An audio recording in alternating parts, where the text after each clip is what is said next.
Viens apprendre à coudre ce jeu de dominos. Ceci est un projet en partenariat avec la chaîne de l'espoir afin de récolter des dons et de les offrir à des enfants en attente d'une intervention médicale. C'est le moment d'utiliser tes chutes de tissu et d'en faire un cadeau merveilleux. Commence par sélectionner tes 7 tissus. Ils doivent être très différents les uns des autres et avec des motifs plutôt petits. Pour chacun de ces tissus, tu vas couper 6 carrés de 6 cm par 6 cm et un rectangle de 6 de haut par 10 de large. Et dans un autre tissu qui servira à faire le dos des dominos, tu peux couper 28 rectangles de 6 de haut et 10 de large. Si tu possèdes un cutter rotatif et une règle à patchwork, c'est l'idéal pour couper tous ces petits carrés et rectangles rapidement. Voici donc tous les rectangles et carrés dans chacun des tissus. Et ici, mes 28 rectangles pour le dos. Commence par prendre un carré de ton premier tissu et fais-le correspondre endroit sur endroit avec un carré de ton deuxième tissu.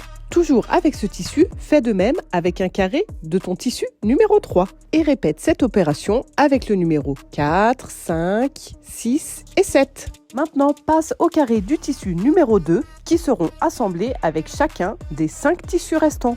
Et logique, le numéro 3 est assemblé avec les tissus restants, tu passes au numéro 4 avec les 3 qui restent, le 5 avec les 2 restants et les 2 derniers ici. Tu peux maintenant piquer chacune de tes pièces à 1 cm du bord sur le côté. Lorsque tu as plusieurs fois de suite le même tissu face à toi, pense à piquer une fois à droite, une fois à gauche afin de varier l'emplacement des imprimés. Tu es censé avoir 21 pièces au total et tu vas maintenant ouvrir chacune de ces coutures au fer. Et voici à quoi ressemble ton travail à ce stade. On passe à la couche de watine. Si tu as des chutes comme moi ici, c'est parfait. Tu vas positionner chacune de tes pièces comme sur la vidéo. Fixe bien chacune de ces pièces et pique sur tout le pourtour de chacun de ces rectangles à quelques millimètres du bord pour les fixer sur la watine. Voilà, en gros ça donne ça et tu n'as plus qu'à couper tout l'excédent de watts pour obtenir des jolis dominos bien moelleux et semi-rigides. Pense bien à faire aussi cette opération pour les 7 rectangles restants qui correspondent en fait au domino double. On prend maintenant nos rectangles de dos de domino afin de les positionner endroit sur nos 28 coupons.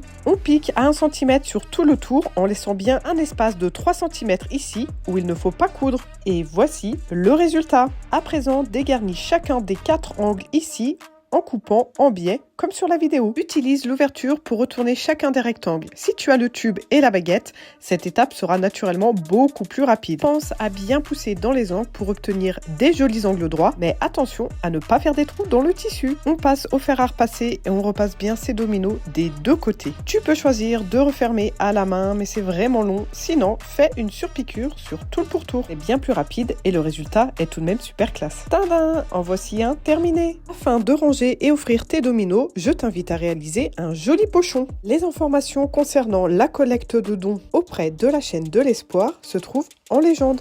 Merci par avance pour ta participation à ce joli projet Couture Solidaire. N'oublie pas de liker, commenter cette publication et surtout partage-la. Je te dis à bientôt avec des nouveaux tutos.